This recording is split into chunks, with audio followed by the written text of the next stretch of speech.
सच्चिदानंद गुरु जी महाराज के चरणों में, चरणार बिंदों में कोटिश नमन। भगवान श्री योगेश्वर कृष्ण को साष्टांग दंडवत। ईश्वरः परमः कृष्ण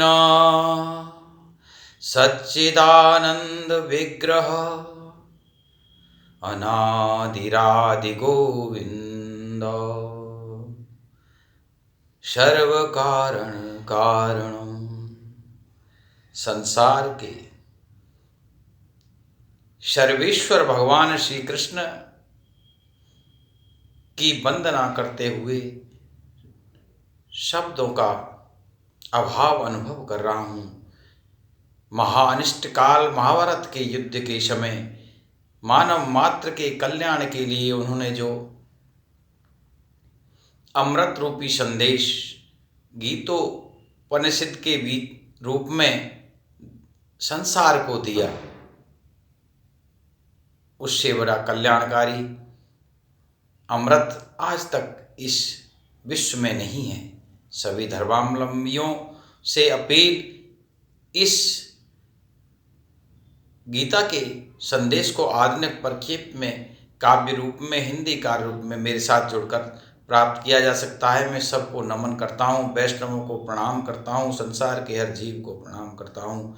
सभी अपने पुरानी धारणाओं को छोड़कर खुले मन से मेरे साथ जुड़ें, और कोई त्रुटि हो तो आप अवश्य मेरे को इंगित करें, मैं आपका आभारी रहूँगा। शुरू करते हैं आज का ये प्रसंग। हस्तिनापुर का राजप्रासाद। राजा धृतराष्ट्र अपने अपने सचिव संजय के साथ वार्तालाप में तत्पर पूछ रहे हैं कि हे संजय, बताओ, कुरुक्षेत्र के मैदान में मेरे पुत्र और पांडु के पुत्र क्या कर रहे हैं? संस्कृत।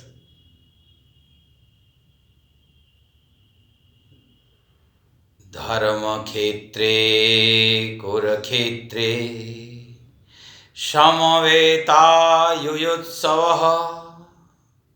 मामकां पांडवाश्चैव किं कुर्वत संजय। इसका गद्यार्थ, हे संजय, ये बताओ कि मेरे और पांडु के पुत्रों ने कुरुक्षेत्र के मैदान में क्या कर रहे हैं, उनके सारे क्रियाकलापों से मुझे अवगत कराएं। बड़ी जिज्ञासा है धृतराष्ट्र के मन में। इसका पद्य श्लोक मैंने इस तरह लिया है। आशीर्वाद कांक्षी हूँ आपका। धृतराष्ट्र कहा बता संजय, धर्म क्षेत्र कुरुक्षेत्र हाल। धृतराष्ट्र कहा बता संजय, धर्म क्षेत्र कुरुक्षेत्र हाल। जहाँ जुड़े हैं युद्ध प्रयोजन पांडु सुत और मेरे लाल। जहाँ जुड़े हैं युद्ध प्रयोजन पांडु सुत हों और मेरे लाल। जहाँ इकट्ठे युद्ध प्रयोजन पांडु सुत और मेरे लाल। इस श्लोक के पुराना अर्थ, सात्विक अर्थ मैंने गद्य अर्थ आपको समझा दिया है, पद्य अर्थ भी समझा दिया। अब इसके निहितार्थ जो आज के समय में भी जो प्रासंगिक अर्थ निकाले जा सकते हैं, जहाँ तक मेरी दृष्टि गई है, मैं आपके सामने रख रहा हूँ। प्रथम, मेरे विचार से जो भी परिवार का बुजुर्ग, राष्ट्र का अध्यक्ष, राष्ट्राध्यक्ष, उसको कभी भी जनता के सामने, अपने पुत्रों के सामने कभी भी कोई दुराव नहीं रखना चाहिए। जो कुछ सत्य है उसको जरूर उससे अवगत कराना चाहिए। क्योंकि वो किसी भी गलत धारणा में फंसे उससे पहले बचाने का कर्तव्य राष्ट्राध्यक्ष और पिता का होता है। धृतराष्ट्र चाहते तो पहले ही दुर्योधन को समझा सकते थे, देख पुत्र, ये सिंहासन मेरा नहीं है, सिंहासन पांडु का है और पांडु के ज्येष्ठ पुत्र ही इस कुरु साम्राज्य के अधिकारी हैं। युधिष्ठिर ही इस हमारे कुरु साम्राज्य का स्वाभाविक राजा है।